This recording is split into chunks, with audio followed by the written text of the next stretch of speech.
اسرار درون آستانه شما، این مقدسات خانه شما، آبروی اهل کاشانه شما.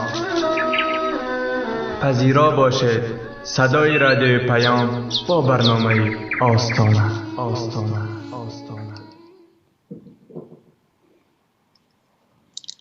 بسم الله الرحمن الرحیم. السلام علیکم و رحمت الله و برکاته.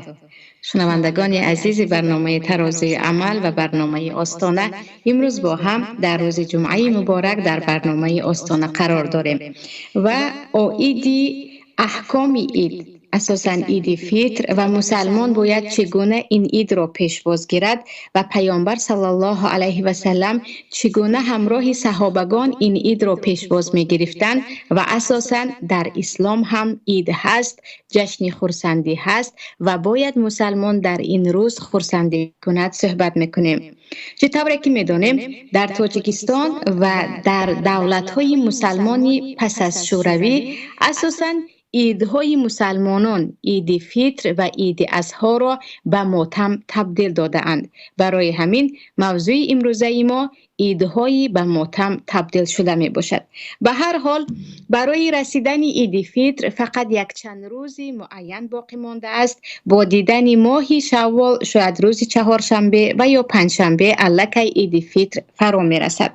و درباره عید فطر پیش از همه چگونه که الان قید کردم، متاسفانه بجز کشورهای پساشوروی در دیگر تمام دولت‌های مسلمان نشین از مصر و سوریه و لیبیا شروع کرده تا دولت‌های خلیج در این روزها تمام خرسندی‌هایشان را مسلمان‌ها می‌کنند و این عید را تمام زن و مرد، کوچک و بزرگ، علل خصوص کودکان خیلی انتظار می‌شوند و حشمت این دو عید، علل خصوص عید رمضان و عید قربان در تمام دولت‌های مسلمان نشین به مراتب از آن جوش و خروش سال نو دولت‌های مسیحی نشین بالاتر است. ولی متاسفانه در تاجیکستان ما دشمنان دین آن ضربه‌های قویی که به پیکر مسلمان‌ها زدند به جشن مسلمان‌ها نیز زدند و توانستند. برای آن که مفهوم‌های خیلی زیاد غلط در خود عید در تاجیکستان و قاعده‌ها و بعضی از نویگری‌ها یا خود بدعت‌های زیادی را به این دو عید آمیخته ساختند. از جمله این بدعت‌ها و خیلی در همه جای تاجیکستان پهن شده اش این است است که در روز عید گویا که مرده ها می آیند و آنها نیز همراه ما در عید قرار دارند و ما باید هرچی کنیم برای خرسند شدن ارواح های گذشته به سر قبر رویم، در حقشان فاتحه خوانیم، در حقشان در همین روز عید دیگر مرثیه گیریم و عزا گیریم. علل خصوص نفرانی که از رمضان گذشته تا همین رمضان وفات کردند، یعنی عیدی گذشته با ما بودند اما این عید با ما نیستند، خانواده این گونه نفرانی وفات کرده اون گونه عزای سخت یا خود ماتم شدید در این روز میگیرند که گویا کلی ماتمشان به همین روز آمد و رسید و گویا که همین روز آن نفر از دنیا رفته است. البته که یک نفر وقتی از دنیا می رود عزا و ماتم وجود دارد، ولیکن در شریعت برای هر یک نفر از 3 روز زیاد، برای مردها که تماما عزا وجود ندارد، برای زنها پیامبر صلی الله علیه و سلم میگویند حلال نیست زن از 3 روز زیاد عزا گیرد مگر به شوهرش که 4 ماه و 10 روز عزا میگیرد. و این عزاگیری و آن را در روز عید خیلی بزرگ کردن، به سر قبر میت رفتن، خش و تبار، علل خصوص در روز عید آمده و گریه کرده و فاتحه خواندن کلا خلاف شریعت می باشد و خلاف گفته پیامبر صلی الله علیه و سلم می باشد. وقتی پیامبر صلی الله علیه و سلم به مدینه می آیند، حدیث در مسند امام احمد، ابو داوود، نسائی و بعضی از کتب های دیگر هست. انس بن مالک می گویند رضی الله عنه وقتی پیامبر به مدینه آمدند مردم 2 روز داشتند که در آن در جاهلیت عید و خرسندی میکردند. سپس پیامبر به آنها گفتند که چرا امروز اینقدر شادی و بازی دارید؟ وقتی اهل مدینه میگویند که این 2 روز عید در ما در جاهلیت بود، هنوز هم ما جشن میگیریم، پیامبر میگویند قد ابدلکم الله بهما خیرا منها یوم الاضحی و یوم الفطر. بجای این 2 روز یا بجای این جشن های جاهلی الله به شمایان 2 روز دیگر را نصیب کرد. یکی عید فطر که همین عید رمضان است، دیگر عید اضحی که عید قربان است. خرسندی هایتان را، شوخی و بازیتان را، هدیه دادن، بعضی مسابقه ها و حتی سرودهای به موسیقی، شعرخوانی، همه این خرسندی ها را در همین 2 روز باید کرد.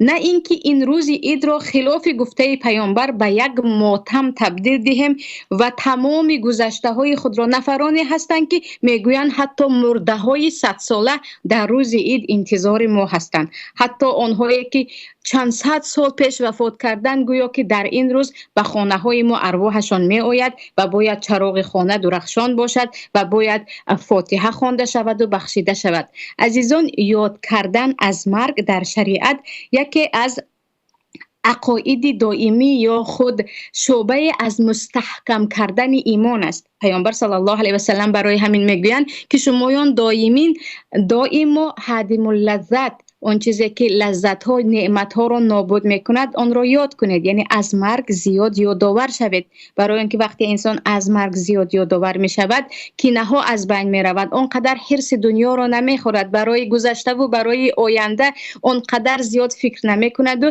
میگوید دنیا خیلی زود می گذرد، من باید برای دنیای دائمی آماده باشم. اما علل خصوص مردن را، مرگ را، مردگان را در روز عید یاد کردن و همین روز را خاصی مردگان کردن در یگان جای شریعت آمدگی نیست. چه خیلی که گفتیم این خلاف گفته پیامبر می باشد و این خلاف شریعت می باشد و این ساخته همون دشمنان اسلام، همون کمونیست ها و یا نفرانی هستند که حتی عید را از مسلمان ها گرفتن، حتی عید را از تاجیکان گرفتند و گفتند در این روز به جای خرسندی کردن شما باید مردگان خود را یاد کنید و به گذشتگان دعا خوانید و از اینها.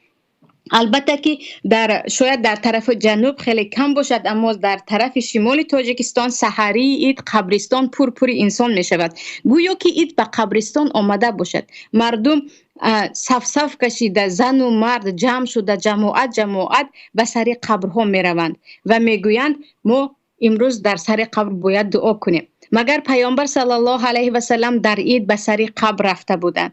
مگر صحابی در عید به سر قبر رفته بود؟ مگر مرده در روز عید انتظار کسی در قبرش است؟ به مرده فقط دعا خواندن ما می رود و به سر قبر که هم رفتیم فقط دعا می خوانیم و برای یادآوری مرگ از خودمان به آنجا می رویم. نه اینکه ما می رویم مرده از ما شاد شود و علل خصوص در روز عید که گویا انتظار ما باشد. و اینها همش خرافات ها است و تمامی عملکردهایی که به مرده و به ارواح و به ماتم و به عزا وابستگی دارد در روز عید هیچ رابطه در دین یا خود هیچ رابطه به دین ندارد. محض برای عید مسلمان ها را به ماتم تبدیل دادن و به جای این خرسندی ها یک ایدهایی که اصلا از مسلمان ها نیست، مثل سال نو میلادی که اساساً از مسیحیان است، جشن نوروز که اساساً اگر در تاریخش کفت و کاف کنه می آید به برمیگردد به تاریخ زردشتی که مایان تمام خرسندی از لباس نو شروع کرده تا خوراک با مزه و تا دیگر بازی ها و مسابقه ها را در این روزها میکنیم و کسی نه در سال نو نه در عید نوروز یاد از مرگ، یاد از عزا، یاد از قبرستان میکند. برعکس در همین دو عیدی که پیامبر گفتن همه خرسندی هایتان را کنید، ما گرفته ایم دامن قبرستان را، گرفته ایم یاد کردن مرده ها را و حتی خانه هایی هستند که یک هفته پیش از عید ماتم را شروع میکنند تا 3 روز پس از عید، گویا که 10 روز و 12 روز همه به آن خانواده میروند. به جای مبارک باد گفتن عید میگویند ما فاتحه میخوانیم برای ارواح مردهتان که گویا فاتحه خوانی خاص عید باشد. و اینها عزیزان تبدیل دادن عید ما به ماتم بود که این را دشمنان کردند. ما از آن کفت و کاف نمی کنیم، ما از آن دست نمی کشیم، بلکه ما هم چیزی که بر زیان ما بود داریم دوام می دهیم. و درباره عید چگونه قید کردن آن در اسلام آداب‌های خودش را دارد. احادیث زیاد علل خصوص در صحیح بخاری در خود کتاب عید یا صلات العید یک چند حدیث ها را می آورند. خود مؤلف حدیث ها از حضرت عایشه و دیگر صحابگان روایت شده است که همش دلالت به آن می کند که صحابگان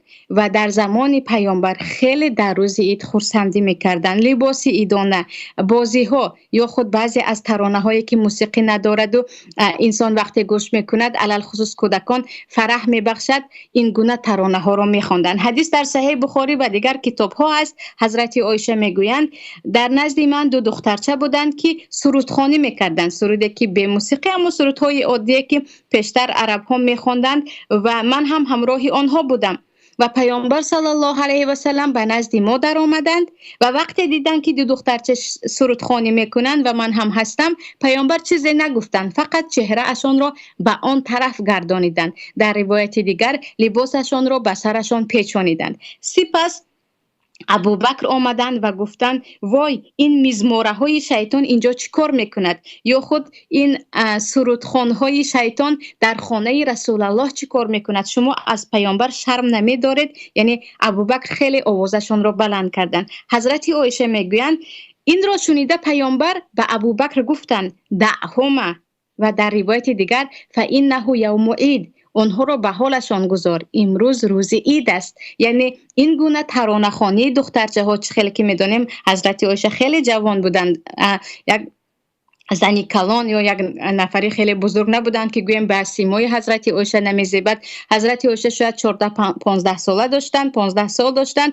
و در اینجا پیامبر صلی الله علیه و سلم گفتند ابوبکر به آنها کار نداشته باش، با آنها کار ندار، بیمون ترانه‌شان را خوانند، امروز روز عید است، روز خرسندی است. پس وقتی که ترانه خوانی بین دخترچه ها جایز است، بین پسرچه ها الان روایت دیگر رو می‌آوریم، بعضی مسابقه ها، بعضی از حرکت هایی که اصلا رقص نیست و به یک ورزش خیلی شباهت دارد و مردم از آن دیده خودشان هم لذت میبرند، در روز عید جایز است و این در زمان پیامبر بود و پیامبر این را انکار نکرده بودند. اگرچه در دیگر وقتها همین حدیثی که در نزد حضرت عایشه 2 دخترچه ترانه خوانی میکردند فقط در روز عید بود، در دیگر وقتها می بود البته زجرش بود، البته نباید به سرودخوانی مشغول شود و همسر پیامبر یا زنهای مسلمان باید به چیز فایده نکتر از این مشغول شوند. ترانه خوانی در جشن عروسی، ترانه خوانی در جشن در خود عید جایز است، در دیگر وقتها نه. لیکن به خاطر روز عید پیامبر حتی خودشان گفتن که امروز روز عید می باشد، آنها را به حالشان گذار. حدیث دیگر هم عیناً حضرت عایشه میگویند روز عید بود، پسر بچه های سودانی یعنی پستی های سودانی در مسجد با همدیگر مثل ورزش رقص میکردن، اما اون رقصی نه که مردهای حاضره میکنن با جنباندن جسم و این چیزها، با شمشیر و با سپر خود که خیلی به یک نمودی ورزش مانندی دارد. اگر دیدید میگوید این ورزش است، مشغول بودن.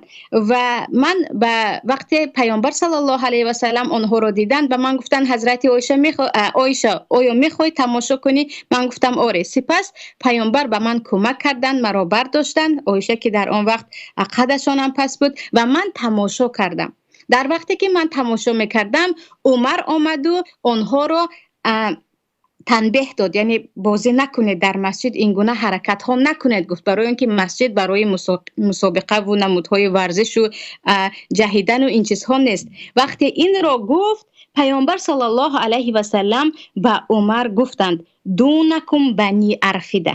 بنی ارفیده همین بچه های سودانی هستند، با آنها عمر کار نداشته باش، با آنها امان بده، برای آنکه امروز روز عید بود. در غیر این روز در مسجد این گونه بازی کردن و حرکت کردن جایز نبود. حضرت عایشه میگویند سپس من خودم گفتم من دیگر تماشا کردم، الان مرا به پایان فرا برید. و اینجا اگر ببینید کارهایی که یا خرسندی هایی که مشغولیت هایی که در غیر عید نبود، در روزهای عید پیامبر صلی الله علیه و سلم اجازت دادند و خودشان هم بودند. و در اینجا کسی این را حرام یا ناجایز گفته نمیتواند.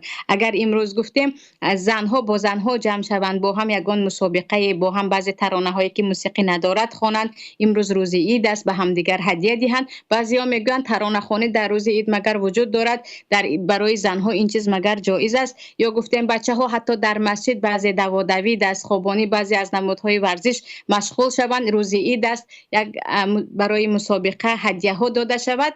بعضیا فکر میکنن این از اسلام نیست، گویا که در اسلام این گونه چیزها وجود ندارد. عید مسلمان ها فقط در دسترخوان ماتم و شوربای ماتم و گوسفند برای ماتم کشتن و ذبح کردن است، در حالی که این همه کار در شریعت جایز می باشد. و اینجا عزیزان گفتیم البته که در بعضی از مناطق تاجیکستان، علل خصوص در پایتخت در طرفهای جنوب هستن عائله های زیادی که عید رو همچون عید جشن میگیرن با دسترخوان عیدانه که شکر الله که به آنجا هم دستی دیگران رسید و آن را هم با متر و دیگر با یک محدودیت ها قرار دادن. برای جشن نوروز، برای دسترخوان سال نو هیچ محدودیت وجود ندارد و دشمنی بالای دین تا جایی است که برای دسترخوان عید فطر و عید قربان محدودیت وجود دارد، برای روزه‌گشایان محدودیت وجود دارد و تا این درجه دشمنی بالای دین و بالای مسلمان ها داریم که هر جایی که نامش از دین کار می شود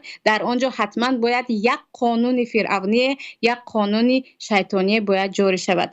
و در آنجا چه خیلی که گفتم البته مردم زیادی تاجیکستان در طرفهای جنوب هستند، عائله هایی که عید را همچون عید جشن میگیرند، دسترخوان عیدانه با هدیه های عیدانه با خش و تبر.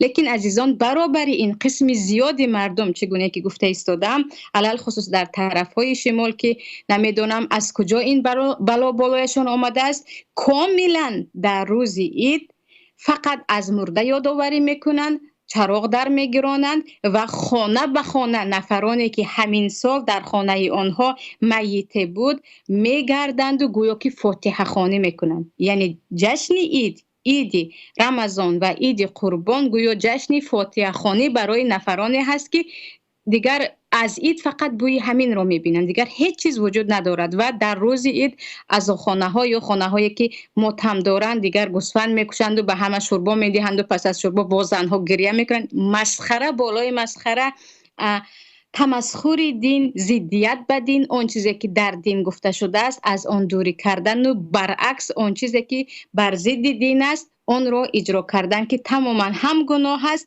هم خلاف کامل شریعت می باشد. اما اگر از خود اسلام نگاه کنیم که در مثلا پیامبر صلی الله علیه و سلم چگونه اید رو پیشواز میگرفتن و در زمان پیامبر اید چگونه بود. خیلی که گفتیم پیش از همه پیامبر اجازه دادن که همه خرسندی هایتان رو در این دو اید کنید. وقتی گفتیم همه خرسندی، البته خرسندی هایی که با گناه آمیخته است، آمیخته شوی زن و مرد، استفاده کردن مواد مخدر یا بعضی از کارهایی که در شریعت جایز نیست، رقص و موسیقی و بلند، اینها نه. دیگر خرسندی هایی که انسان از هدیه دادن، به خانه همدیگر رفتن، شیرینی تقسیم کردن، در کوچه ها رو آراستن، خانه ها رو آراستن که کودکان دیگر از این عید حلاوت برن، انتظار شوند، اینها همش جایز است. و متاسفانه با رمزهای سملک نوروز رو به یاد کودکان یک ماه پیش می آوریم، با دختن اطلس و دیگر گلکاری کردن، با ارچه آراستن و با دیگر صورت‌های بابای برفی عید سال نو رو به خاطر کودکان می آوریم.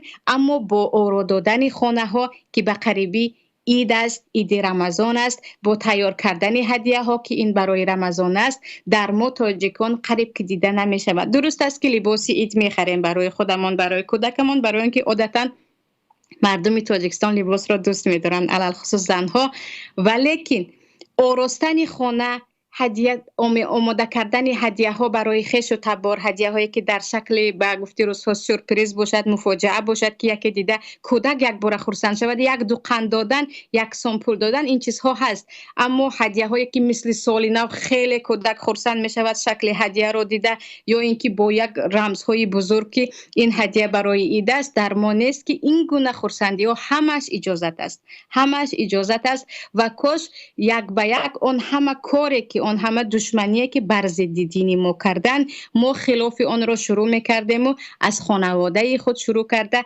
به کودکان نشان میدادیم که جشن ما، جشن عید فطر و عید اضحی، عید قربان ما از جشنهای کفار به مراتب با شکوه هست و هدیه های زیاد دارد، خرسندی زیاد دارد و کودکان این را باید انتظار شوند. و درباره خود پیامبر صلی الله علیه و سلم که عید را چگونه پیشواز می گرفتند و صحابگان پیامبر چگونه عید را پیشواز می گرفتند، البته یک چند سنت ها و آداب های دین در اینجا وجود دارد. پیش از همه اینکه برای مردها لباس زیبا پوشیدن، عطر زدن، غسل کرده به نماز عید رفتن، این هدی پیامبر یا این سنت پیامبر بود که هم پیش از نماز جمعه هم پیش از نماز عید غسل میکردن، عطر میزدن و بهترین لباس، و حتی در زادالمعاد آوردگی هستند که لباس مخصوص عیدانه داشتن که آن را فقط بر روزهای عید میپوشیدن، بر روزهای عید میپوشیدن. البته این برای مردها است، اما برای زنها که اگر به نماز عید می روند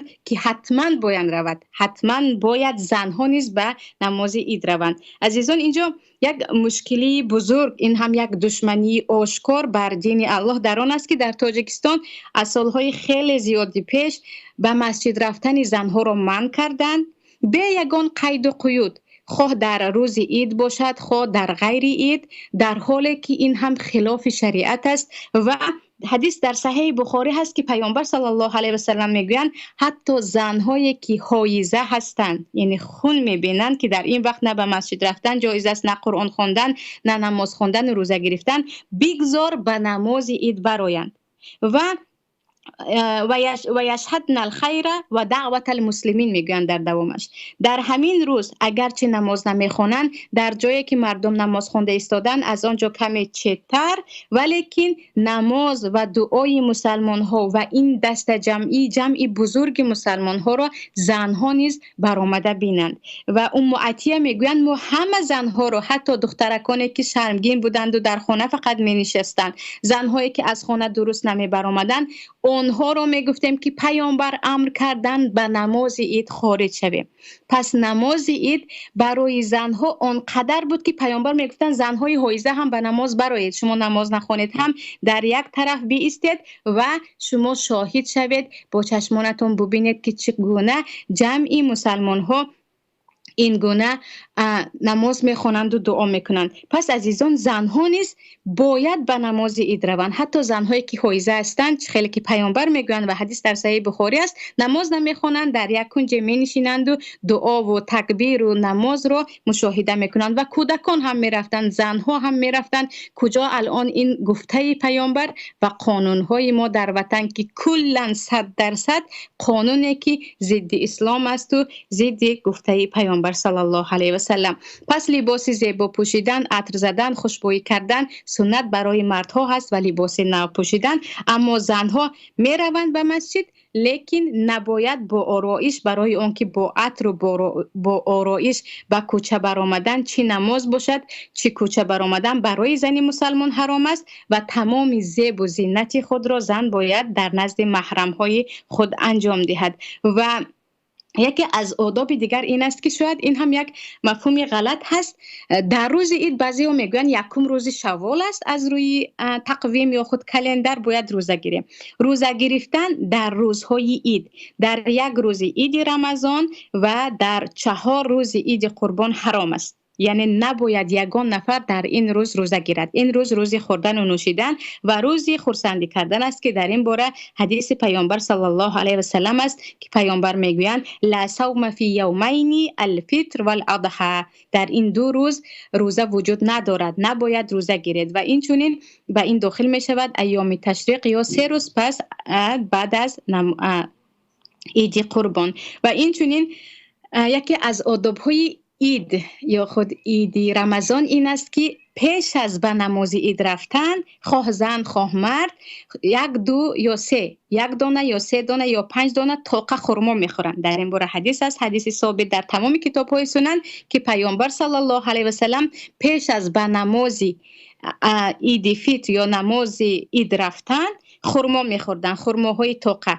و بعضی از علما میگویند در خانه اگر خرما ندارید عسل شیرینی به دهان کنید، شیرینی خورده به نماز خود عید رفتن این سنت است. اما در عید قربان سنت این است که پس از برگشتن از عید سپس چیزی رو میخورند. و البته که نماز عید که همه میدونیم با امام خوانده میشود و تکبیرهای معین دارد و نماز عید هم چگونه که گفتیم فرض کفایت است و هم برای زنها هم برای مردها، زنها نیز باید اشتراک کنند. اگر مبادا ما نتوانستیم به نماز عید رفته رسیم برای اون که خیلی خانه امون دور است، الان به سبب کرونا و پاندمی مسجدها در بعضی از مملکت ها قلف است و رفته نمیشه و در این وقت می توانیم در خانه همراه خانواده امون نمازمون رو خوانیم و 2 رکعت نماز عید می خوانیم که پدر در اینجا امام می شود و خانواده او، فرزند و همسرش ببخشید از پی او دیگر اقتدا میکنند. برای آنکه برای قضا خواندن یا خود اگر به مسجد رفتن نتوانستیم به سبب دور بودن و یا به سبب یکی از مشکل های دیگر می شود همراه خانواده جماعت در خانه نماز عید خوانیم. در این باره اثر صحیح از انس ابن مالک آمده است و دیگر بعضی از تابعین که میگویند وقتی که به نماز عید به سبب رفتن نمیتوانید پس در خانه باید خوانده شود. 2 رکعت نماز عید در خانه همراهی اهل عائله خوانده می شود. و البته که خیلی که گفتیم نماز عید را 2 رکعت و با تکبیرهای خودش که بین علما اختلاف است، 5 تا تکبیر گفتیم یا 7 تا تکبیر گفتیم هیچ مشکل ندارد، خوانده می شود. و از سنت های دیگر البته که تبریک گفتن است که تقبل الله منا و منکم، پروردگار از ما و از شما عمل های صالح ما را قبول کند، که این را صحابگان پیامبر به هم دیگر می گفتند و یکی از روایت به پیامبر صلی الله علیه و سلم هم می گفتند. و در وقتی خودی از همین روزه که الکه ماهتاب را دیدن و گفتن فردا عید است، شاید 13 هم شاید 12 هم روز عید باشد، با دیدن ماهتاب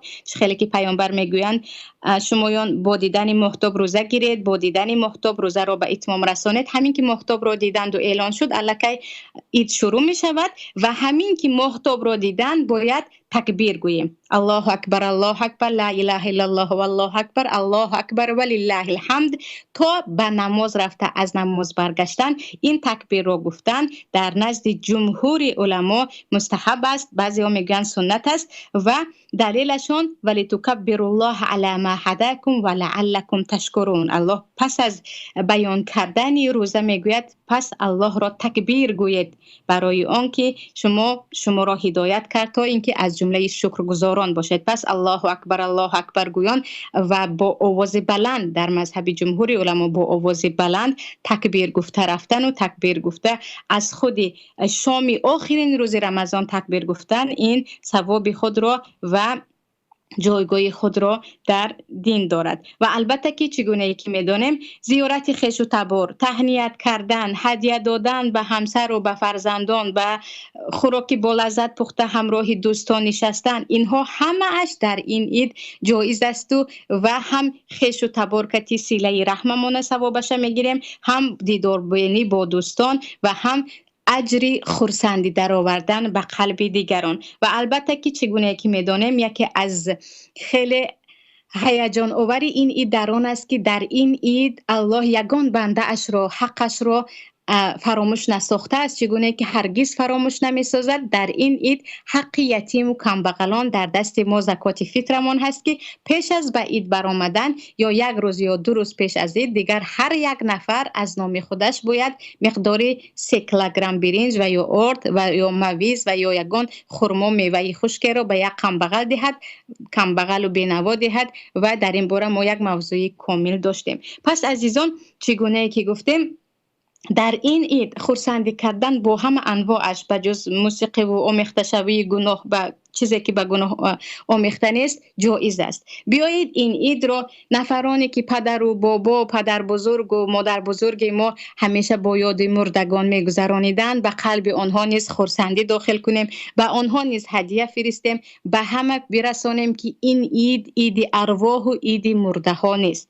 این عید عید ماتم نیست. اگرچه در غریبی هستیم، دور هستیم، تنها در خانه خود هستیم و در اطرافمان کسی نیست، که زیادی از خواهران میگویند ما الان در یک قشلاق و یا در یک دهه تک و تنها هستیم، نفری نیست که به خانه اش رویم یا به خانه امون آید. می توانید خودتان در اطراف عائله با هم خورسندی کنید. می توانید دور از تلفن، دور از میدیا و دیگر چیزهایی که همیشه مشغول بودید با فرزندان خود، با زن و همسر خود مشغول باشید و خانه را آرا دهید و یک جشن عید بزرگ برای خودتان آماده سازید که حقتان هم هست و این حق را دین اسلام با زبان پیامبرش به شما داده است که همه خورسندی هایتان را شما می توانید در این 2 عید کنید. و عزیزان این بود درباره بعضی از آداب های عید و بعضی از مشکلی ها و یا خود خرافات هایی که به این عید پیوست کردند و ما را حتی از عیدمان هم توانستند دور کنند که ما وقتی عید به سرمان می آید اکثریت قبرستان و ماتم و مرگ یا خود فاتحه خوانی در حق مرده ها به یادشان می آید. الان می بینیم که اینجا سوال ها آمدن و به سوال ها پاسخ دادن را شروع میکنیم. سوال به فکرم علاوه است. عید فقط با همین فهمیش به من یادآور می شود. البته که چگونه که گفتیم این فهمیش و یا این یادآوری عید را با به قبرستان و با ماتم و با گریه این را دشمنان دین کردند و توانستند که ما تا حال نمی توانیم از ذهن مردم این را دور کنیم. تا حال نمی توانیم به پیر و برنای خود، نفرانی که سالشان رفته است و در این حالت دیگر عمر خود را گذرانیدن بفهمانیم که الان روزی به یاد آوردن مرده، به خانه پدری 100 سال پیش مرده رفتن، به سر قبر رفتن نیست. الان روز خورسندی است، آرا دادن خانه است، طعام با لذت، هدیه، لباس زیبا برای کودک خودتان پوشیدن است که بیایید دیگر ما نیز کوشش کنیم مردم از ذهنشان تماما برارند که این عید عید ماتمی نیست، این عید عید خورسندی برای بزرگ و کوچک است. سوال دیگر گلچهره خواهر سوال میکند من یک زنی مهاجرم، در حق شوهر من دعا کنید. 4 سال میشود کسل سیروس پیچنی وضعیتش وزمین می باشد. الله شوهر شما و تمام مهاجران بیمار و کل بنده های مسلمان بیمار را خود شفا دهد در این روزهای مبارک. البته که در دعا هستیم. سوال دیگر از فطر روزه را 1 روز یا 2 روز مانده میتونید فطر روزه دهید. البته که فطر روزه را چگونه که گفته بودیم شما میتوانید 1 روز 2 روز حتی 3 روز پیش بدهید. در این باره اثر صحیح از عبدالله ابن عمر آمدگی هست که فطر روزه خود را 3 روز پیش و یا 2 روز پیش به کمبغلان میفرستاندند. البته که سنت بهترینش این است که سحری عید پیش از به نماز برآمدن یا در وقت به نماز رفته ایستادن دهید، اما اثر صحیح که از صحابه ها آمده است شما می توانید 1 روز و یا 2 روز و حتی 3 روز پیش بدهید. سوال دیگر ما مهاجر هستیم، در شهر ما مسجد نیست، ما نماز عید را چگونه بخوانیم؟ در این وقت مهاجران چند نفر که باشد با هم دست جمعانه نماز عید میخوانید 2 رکعت. یعنی وقتی که آفتاب میبراید الکه یک نیزه بالا میشود، نماز عید وقت شروع میشود و نماز عید را شما 2 رکعت میخوانید. خیلی آسان است، عیناً مثل 2 رکعت فرض بامداد است با قرائت بلند. فقط پیش از فاتحه را خواندن. در مذهب ابو حنیفه رحمت الله علیه 4 بار الله اکبر تکبیر میزنید، در تکبیر میگوید. در دیگر مذهب ها 7 بار کدامش را گوید هم صحیح است، فقط همین جایی تغییراتش است. دیگر میتوانید حتی اگر فقط تک و تنها باشید یا با عائله خود باشید، با عائله خودتان نماز عید را میخوانید که حضرت انس خانه اشان پس از پیر شدن یا کهنسال شدن از مدینه دورتر بود. در روز عید همراهی فرزند و نبیرگان خودشان نماز عید میخواندند.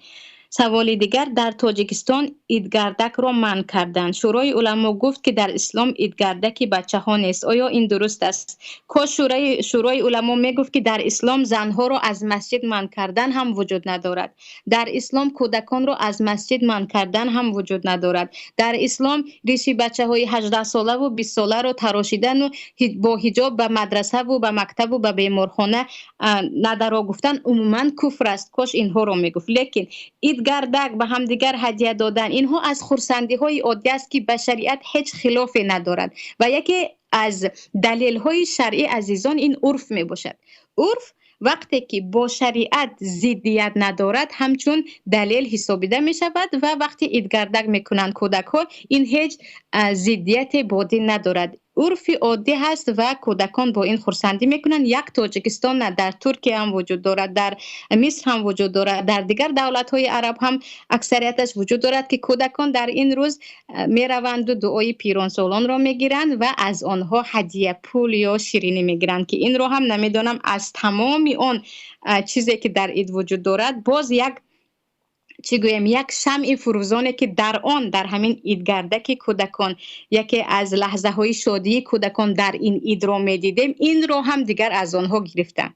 کاش میگفتند که در سال نو پدرک تقسیم کردن بمبای برفین در شریعت حرام است، از ما نیست، یا در عید نوروز اطلس پوشیدن و رقص کردن حرام است، در دین ما نیست. لیکن الله هدایت کنه، دیگر هیچ چیز نه.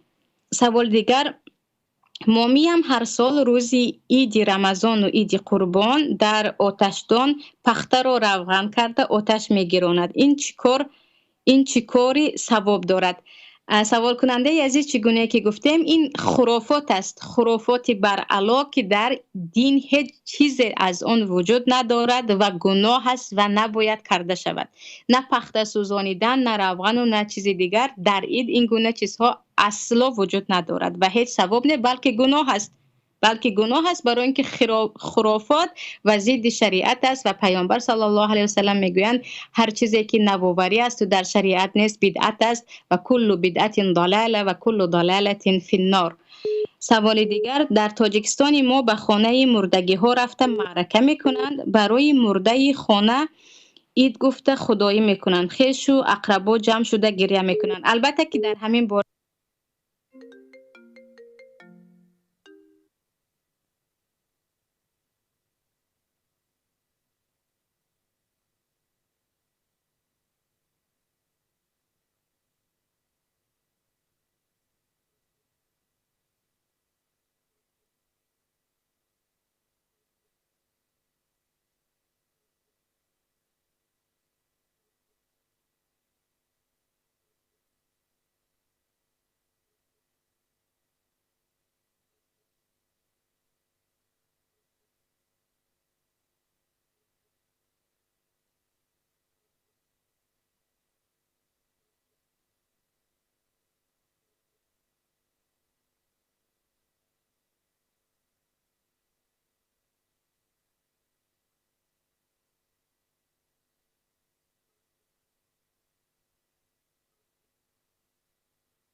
اشاره کنید شما. بخشی زیاد عزیزان به فکرم اینجا مشکلی تکنیکی شد. دوام میدهیم به سوال ها جواب دادن رو. سوال دیگر: روزی عید سحری بر وقت سر قبر می رویم، اونجا همه آه و واه، گریه و ناله، داد و فریاد میکنن. شما در این مسئله چی فکر دارید؟ سوال کننده عزیز، در این مسئله رو من گفتم که کلا خلاف شریعت است. در روز عید به سر قبر رفتن در یگان جای دین آمدگی نیست و در سر قبر آه و واه، گریه و ناله با آواز بلند، خواه در روز عید خواه در غیر عید، حرام می باشد. گریه کردن با آب دیده و یا با آب چشم همیشه جایز است. این رحمت پروردگار و علامت نرمی دل است. اما با آواز بلند صدا زدن در شریعت گناه کبیره است که پیامبر صلی الله علیه و سلم میگویند از ما نیست آنی که با داد و فیغان بر روی خود میزند و با گردن ببخشید چوک و پاره میکند، از لباس خود را و خیلی داد و فیغان میکند. برای همین در این روز خرسندی است. ما سحری باید خیزیم. اگر از روی شریعت عمل کنیم، سحری به جای سر قبر رفتن به خانه یگان کمبغل اون مقدار فطری روزه که داریم بریم و به خانه اش دهیم. اگر به دستش داده نمیتوانیم به پسی درش مانیم. اگر پول میدهیم پول، اگر خوراکه میدهیم خوراکه.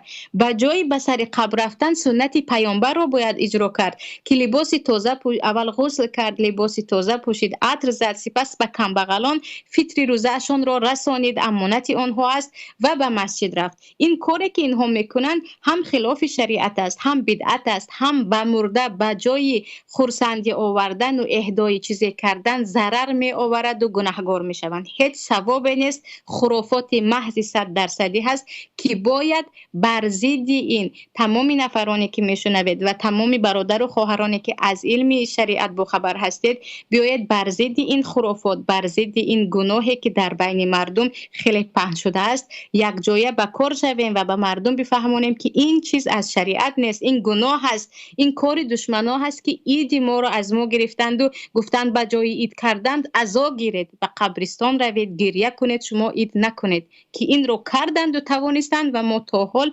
نمیتوانیم از این خارج شویم. ببخشید.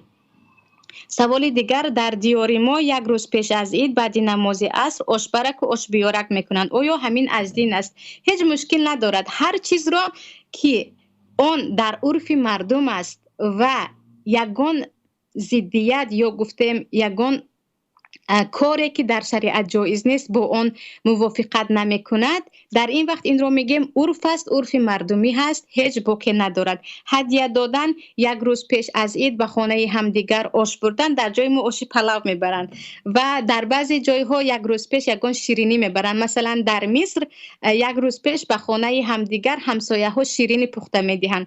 در ترکیه شیرینی مشهوری پخلوه دارند، اون رو یک روز پیش اکثریت همسایه ها به همدیگر میدهند. در قزاقستان به فکرم در جای ما چی میگویند، چپاتی میگویند، خمیری که در روغن پخته شده است، یک روز پیش از عید آن را تقسیم میکنند. یگان به دین این چیز ضرر ندارد. یا خود گفتیم از خرسندی هایی که پیامبر گفتن در روز عیدتان کنید داخل می شود، برای اینکه همسایه از این خرسند می شود، خودتان خرسند می شوید و هیچ مشکلی ندارد. برعکس وقتی همسایه خرسند شد و خودتان از این کاری کردتان چند نفر رو دلش رو به دست آوردید ثواب میگیرید. آش دادن، خوراک دادن، طعام دادن در همه وقت ثواب است، علل خصوص در روزهای عید که از روزهای خرسندی می باشد.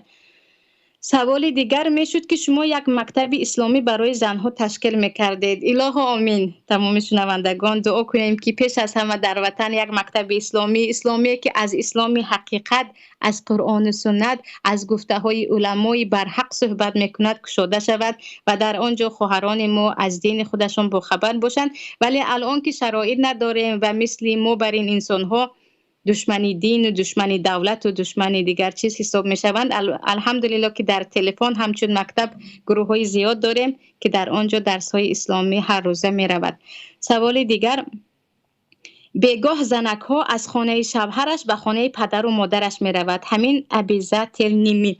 اینجا از خانه شوهر به خانه پدر و مادر رفتن برای دیدار بینی البته رضایت شوهر لازم است. اگر شوهر راضی نیست این رو نباید زن انجام دهد. چیزی دیگر مشکلی اینجا هست که تا مدتی که در تاجیکستان بودم در اکثریت خانه ها وقتی زن به خانه پدر و مادرش می رود شوهر بسیاری وقت تنها می ماند یا خود او هم به خانه پدر و مادر خودش می آید. در این وقت اگر همه خرسند هستند باکی ندارد، ولیکن عزیزان خیلی خوشرو می شد اگر هر یک خانواده در خانه خود دسترخوان عیدی می کشادیم و زن به جای رفتن پدر و مادرش رو می آورد و یا اینکه زن همراه شوهر و فرزندان خود چند ساعت به خانه پدر و مادر خودش می رفت، سپس چند ساعت به خانه پدر و مادر شوهرش می رفت و با هم جمع می شدند و یا بهتر از همه با هم اتفاق می کردند که در این روز عید تمام خویشاوندان جمع می شویم در یک منظره خوشروی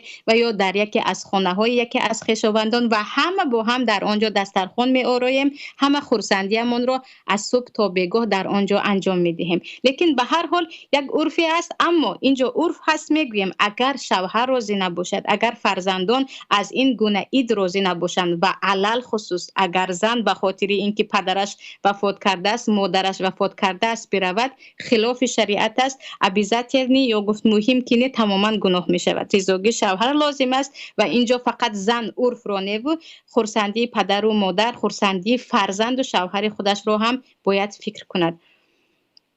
سوال دیگر، با تلفن اگر نامزدی عروسی خود را در روز عید تبریک کردن ممکن است یا نه؟ با تلفن تبریک کردن ممکن است، اما حتما باید در نزد عروستان یگان نفری باشد از خویش و تبارش که اگر با او صحبت میکنید و تبریکات هم نه آن باشد که در آنجا هرچی میخواهید بگویید، تبریکاتی که فقط مثلا اگر حتی برادری عروس و یا پدری عروس آن را شنود و خواند هم هیچ مشکلی نشود. سوال دیگر، در جای ما کچلی ساخته دختران جوان سرودخوانی میکنند، کودکان رقص میکنند، گناه هست یا نه؟ دختران کلان در کجا سرودخوانی میکنند؟ اگر با موسیقی باشد البته جایز نیست. رقص کودکان با کودکان باکی ندارد اگر با دایره باشد و یا ترانه های عادی باشد. لیکن دختران کلان در کوچه در کچلی سرودخوانی کنند، آنجا مردها هم میگذرد همه ببیند و با آواز آنها به فتنه افتد، البته که این گونه فتنه در شریعت حرام می باشد. سوال دیگر، من چنین سوال دارم، اگر به یگان سبب روزه نگیری 30 روز روزه گیریم یا 60 روز؟ اینجا پیش از همه به یگان سبب روزه نگرفتن اونقدر خطر بزرگ دارد که حتی امام ذهبی میگویند به مسلمان بودنش شک کنید. نفری که به یگان سبب روزه نمیگیرد او تا چه اندازه مسلمانی حقیقی هست شک کنید. آن نفر از زیناگر و از میزده هم گناهش بالاتر است، برای اون که فرض الله که الله بالای شما فرض کرده است شما نکردید. بعد از این 30 روز قضاءتان رو میگیرید، لیکن هرگز برابر روزه نمی شود و گناهگار می شوید و حتما باید توبه کنید. اما 60 روزی که گفته ایستاده اید، اون یک روز رمضان رو روزه گرفته اید، شما روزتون رو میخورید، با نزدیک شدن با همسر روزتون رو میشکنید یا اینکه با خوردن و نوشیدن که در این وقت کفاره نفری که یک روزه اش رو خورد یا اینکه با نزدیک شدن به همسرش آن روزش رو شکست 60 روز پی در پی روزه گرفتن است، یا اینکه به 60 کمبغل مقدار 1.5 کیلو برنج و یا ارد رو باید تقسیم کند. سوال دیگر، من قرض زکات دارم لیکن پول داشته‌ام را به فریبگران دادم، شرایط سپاریدن زکات را ندارم، زکات را از پول قرض دادن رواست؟ درباره زکات از پول قرض دادن رأی راجع و یا قول اکثر علما در آن است که هر پولی که به کسی دادید و شما امید ندارید که پولتان را به شما برمیگرداند، اون نفر فریبگر است یا اینکه کم بغل است و یا خود خسارت دیده است، در این وقت زکات ندارد. اما به نفر قرض دادید و 100% میدونید که هر لحظه که گفتید پولم رو برگردان او برمیگرداند، یعنی شما امید دارید، در این وقت زکات دارد. اگر الان فریبگر گفتید امید ندارید که پولتان رو میدهد، البته زکات وجود ندارد. لا یکلف الله نفسا الا ما آتاها یا خود الا وسعها، از آن چیزی که در قدرت شما نیست از آن به بالا به چیز شریعت و پروردگار شما را امر نمی کند. سوال دیگر، من چند رمضان در روسیه می گذرانم، فطر روزه همه خانواده ام را در سرحدباناتیم می شود. اینجا فطر روزه عزیزان سرحدبان، مسافر، یتیم، صغیره، آنی که در زندان است به این چیزها رابطه ندارد. طعمة للمساکین می باشد، یعنی حق کمبغل می باشد. هر کسی که بینوا است، شما می دانید که شرایط پست دارد و حتما مسلمان است و بهترش نمازخوان است، به او داده می شود. سرحدبان هر نفری که باشد که او یعنی شرایط پست دارد، بینوا است، نمازخوان است، از اهل دین است، به او می دهید. لیکن فقط با نام سرحدبان است یا با نام یک نفر یتیم است در حالی که هم نماز نمی خواند و یا شرایط خوب دارد، به او داده نمیشه. و نفری که کم بغل است، به او شما زکات فطری خود و عائلتان رو می دهید. سوال دیگر، روز عید به عروس شونده پدرکه میارند. تگو بالو قبد به قبد. بعد مادر دختر خویش و اقربا همسایه رو دعوت کرده، ایدی به دخترش اومده رو تماشا میدهند. این از روی شریعت است یا خرافات؟ عزیزان، هر کاری که اینجا بین خرافات باید یک چیز رو یا خود بین بدعت گوییم، بهترش خرافات و بدعت رو فرق کنیم. هر کاری که ما میکنیم و میگوییم ثواب دارد، در حالی که وی در شریعت وجود ندارد، انا این خرافات است، انا این بدعت است. اما هر کاری که میکنیم و این رو میدونیم که از شریعت نیست، عرف مردمی است، این رو میگیم عرف و عادت. اگر بر ضد شریعت باشد، یعنی خلاف قانون شریعت باشد، گناه است. خلاف قانون شریعت نباشد، گناه نیست. حاضر اگر من گفتم این خرافات است، این رو کسی بدی نسبت نمیدهد. یعنی هدیه بردن در روز عید عرف مردمی است، اما در این هدیه بردن ریا است. البته برای اون که همسایه ها رو جیغ میزنند و در میگیرانند، میترکانند. یعنی ببینید که به دختری من چی ها آمد، به دختر شما آمده بود یا آمده نبود. راستی گپ در خاطرم نه که دختر شما اصلا ایدی دیده است یا ندیده است. یعنی در اونجا خیلی زیاد ریا هم وجود دارد و یکدیگر رو، زنها یکدیگر رو درگیرانیدن یا آتش زدن با آتش رشک و دیگر بخیلی. چیزی دیگر این است که در شرایط حاضره تاجیکان، اکثریت تاجیکستانی ها مثلا پول دارند، شرایط دارند، مشکل ندارد، اما اکثریت که پول ندارند به خاطر این عرف و عادت قرض میگیرند از مغازه ها، قرض میگیرند از تاجران.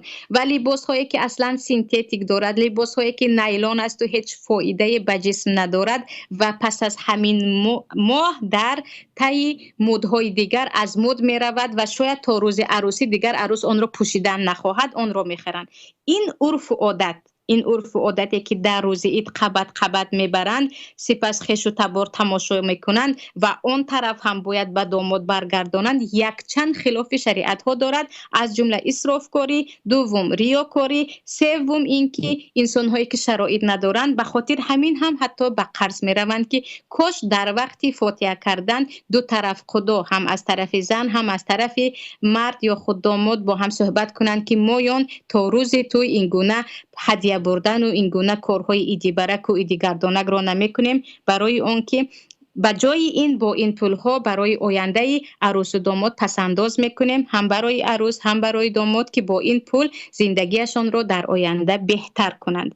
و می شود بجای این عید گردانک و این قبد لباس، یک یخچال خوشرو، یک ماشینه لباس شویی، یک ماشینه یا خود مکینه برای طبق شویی یا چیزهای دیگر را از آن بخرند و یا خود حتی خود پول را پس انداز کنند که این عائله نوجوان سپس از آن استفاده کنند. اما لباس های قبد به قبد الان فکر میکنم در جوان های تمام عروسان در صندوق های همه دیگر دارد و شاید بوی گیرد، اما از آن کسی نمیخواد استفاده کند، چون ماهی آینده حتما مودی نو میبراید که چشمان عروسان اکثریتشان در انتظار مودی دیگر است.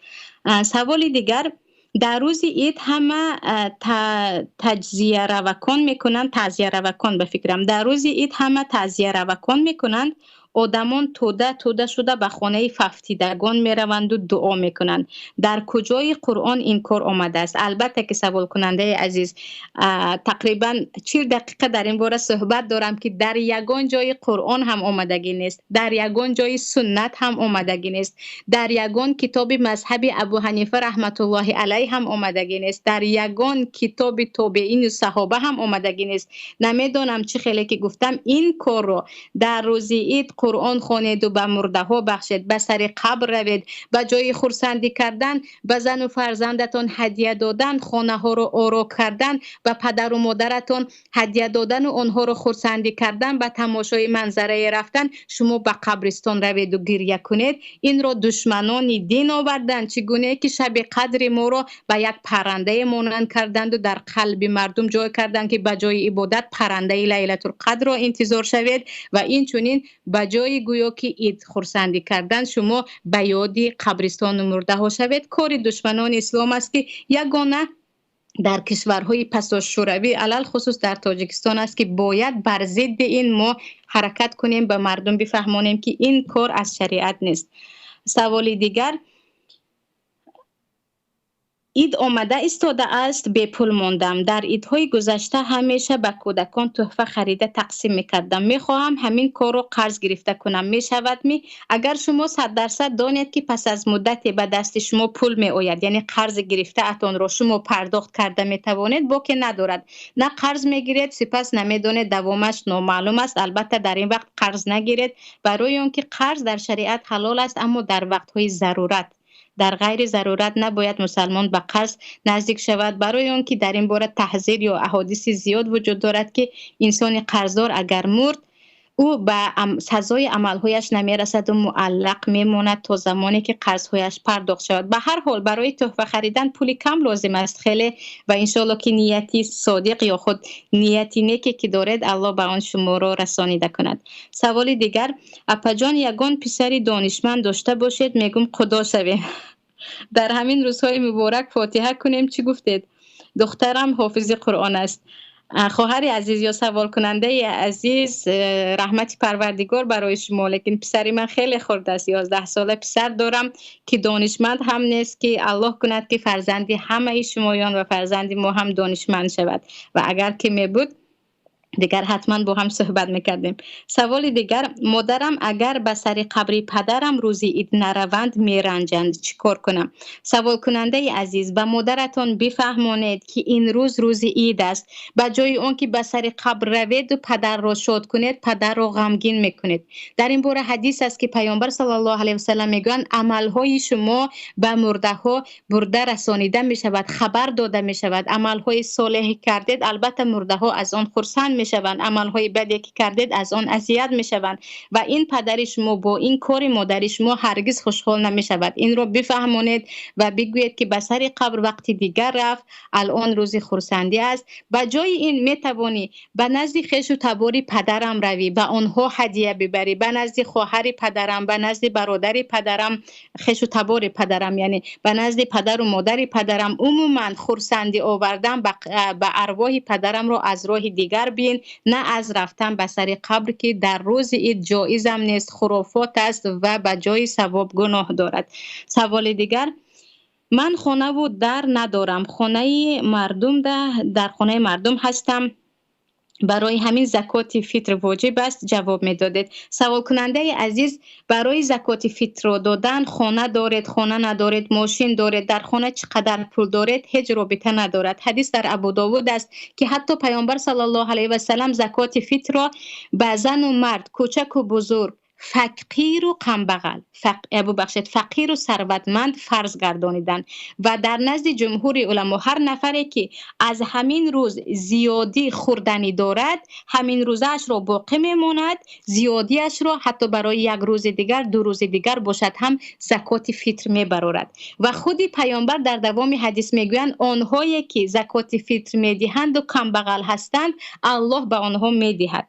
یعنی هر زکات فطری که شاید 12 کیلوگرم شاید 15 کیلوگرم آرد شما میدهید، یقین بدانید که برای خریدن خانه شما، نخریدن خانه اتان و یا برای کمبغلی شما هیچ اثری نمیگذارد، برعکس بالای این به دست شما می آید. و عزیزان اینجا یک مفهومی خیلی غلط است در تاجیکستان یا خود در اکثریت مردم که میخوام اشاره کنم. پیامبر صلی الله علیه و سلم میگویند هر صبح 2 فرشته می آید، یکی میگوید پروردگارا هر کسی که داد تو به او بده، اللهم اعطی منفقا خلفا، و دیگر میگوید اللهم اعطی ممسکا تلفا، پروردگارا هر کسی که نفقه کرد و داد پروردگار تو به او بده. دیگر میگوید پروردگارا هر کسی که ممسکی کرد، بخیلی کرد، سختی کرد و نداد تو به او نابودی ده، استادش رو هم نیست کن، برکتش رو هم نابود کن. حتی کمبغل باشید هم باید یاد گیریم اگر 1 کیلو برنج داریم 100 گرم اون رو هم داده میتوانیم ما برای خود اجر و ثواب گیریم. نفرانی هستند که میگن من خود کمبغل هستم، میتوانید با پای افضال کهنه خود، میتوانید با 1 سامان خود، میتوانید با نیم کاسه آش خود شما از جمله نفقه کنندگان گردید و ثوابش رو و برکتش رو به الله قسم با چشمان خودتان میبینید. برای همین اگر چه خانه ندارید، اینجا 1 چند کیلوگرمی که شما میدهید هیچ ضرری به اقتصاد شما یا خود اکونومیک شما نمی کند. واجب است یا خود فرض است که باید صدقتان را در نزد جمهور علما بدهید. سوال دیگر: سلام اپا، سوال چنین است: پدری من بیمار، روزه گرفته نتوانست، چطور زکات روزه را باید سپارد؟ از پدر شما سوال کننده عزیز، الله خدا شفای کاملشان بدهد. برای اون که روزه گرفته نتوانستند و شما میدانید که آینده هم روزه گرفته نمیتوانند، در این وقت فدیه میدهند. به جای 30 روزه که روزه نگرفتند به 30 کمبغل مقدار 1.5 کیلو برنج و یا ارد میدهند. همش رو حساب میکنیم چقدر میشود؟ 45 کیلوگرم. یعنی به جای 30 روزه که روزه نگرفتند 45 کیلوگرم ارد و یا برنج و یا نیمه از آن رو و یا خود میتوانید یکم به داخلش مثلا یک قسمش رو ارد، یک قسمش رو برنج، یک قسمش رو مکرون، یک قسمش رو مویز خرید و به 1 کمبغل دید. مهم به عوض هر 1 روزشان 1.5 کیلو خوردنی که ذخیره کرده می شود و عادتا مردم از آن استفاده میکنند باید به کمبغل بدهند. و اگر پخته دادن هم مشکل ندارد، یعنی بسی کمبغل 1 بار جیغ زده آنها رو سیر کردن و مهمان کردن هم مشکل ندارد، لیکن خام تقسیم کنید. بهتر است که کمبغل چه خیلی خواست همون طور پخته میخورد. میتوانیتون به 1 کمبغل، میتوانیتون به 2 و یا 3 نفر همین 45 کیلوگرم فدیه روزه پدرتون رو تقسیم کنید. اما گفتید پدرم امسال روزه نگرفت ولیکن به قریبی خوب میشود، بهتر میشود، روزه گرفته میتواند، در اینجا فدیه ندارد. در این وقت روزهشان رو بعداً گرفته میدهند، اما زکات فطرشان هست. عزیزان، نفرانی که بیماری داشتند و روزه نگرفتند، حتی کودک 1 روزه و 1 ساله، در نزد بعضی از علما و با اثر عثمان ابن عفان، حتی کودکی که در بطن مادرش است، از نام اون پدرش باید زکات فطر 3 کیلوگرم طعام را به کمبغلان بدهد. سوال دیگر: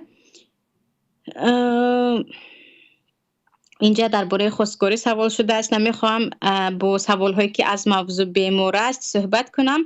سوال دیگر: در وقت حج رفتن زن و شوهر هم بستر شدن میتوانند؟ آیا با کودک حج رفتن ممکن است یا نه؟ اول کودک رو میگویم. با کودک حج رفتن جایز است و کودکی که حج رفته است به پدر و مادرش ثواب حجش است.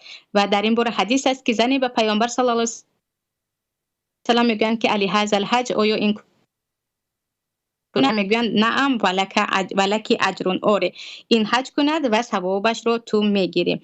اما درباره همبستری، همون وقتی که زن و شوهر احرام بستند، لبیک الحج گفتند و نیت کردند و احرام بستند، دیگر همبستری برای آنها حرام می شود تا وقتی که از احرام خلاص نشدند، یعنی احرامشان را نکشیدند. و این رابطه دارد به عمره و رابطه دارد به حج، به قران، به فرات که مدتش را هر یک حاجی خودش میداند. بعضی ها همش را یک جا کرده نیت میکنند، بعضی ها اول عمره میکنن سپس باز حج میکنن. مهم زمانی که احرام بستن که من دیگر حج کرده استادم و یا برای عمره لبیک گفتن، همبستری حرام میشود. و عیناً همین طور در وقت روزه هم همین که سحر روزه گرفتیم و نیت کردیم تا وقت افطار همبستری برای زن و شوهر حرام و گناه کبیره است و هر کسی که مبادا به این دست زد حتما باید کفاره‌اش رو بدهد. 60 روز پای در پای روزه گرفتن. اگر تواناییش رو ندارد به 60 کمبغل مقداری 1.5 کیلو برنج و یا ارد دادن که تقریبا می شود چند کیلوگرم؟ 90 کیلوگرم. و عزیزان این بود موضوع امروزه برنامه آستانه ما درباره ایدهایی که به ماتم تبدیل شد و تبدیل کردن دشمنان بی‌عار و بی‌ناموس اسلام و دشمنان ملت تاجیکستان که گفتند به جای اید شمایان روید و ماتم گیرید. با اون که هم که باشد عزیزان، در حقیقت در خانه های بعضی از هموطنان ما ماتم وجود دارد، علل خصوص نفرانی که در نزد مرز زندگی میکنند و فرزندان آنها در این روزهای مبارک به هلاکت رسیدند و نفرانی هم هستند که در غریبی هستند، دور از وطن، دور از خویش و تبار. نفران دیگر در حالتهای دیگر. به هر حالت که هم باشد بگذار برای یکایک شما و برای تمام مسلمان ها، علل خصوص برای تمام تاجیکانی که با روزه و نماز خود این ماه را سپری کردن، عید همچون عید حقیقی آید. عید با تمام برکات، با تمام خرسندی، با تمام شادی ها برای کودکان و پایان غم و اندوه برای بزرگان به خانه شمایان مهمان باشد. تقبل الله منا و منکم. و انشالله که در برنامه های دیگر با هم هستیم و امیدوار هستیم که همیشه با ما هستید و دست ما را میگیرید و همه شمایان را به الله یکتا میسپارم. السلام علیکم و رحمت الله و برکاته. اسرار درون آستانه شما، این مقدسات خانه شما، آبروی اهل کاشانه شما. پذیرا باشید صدای رادیو پیام با برنامه آستانه.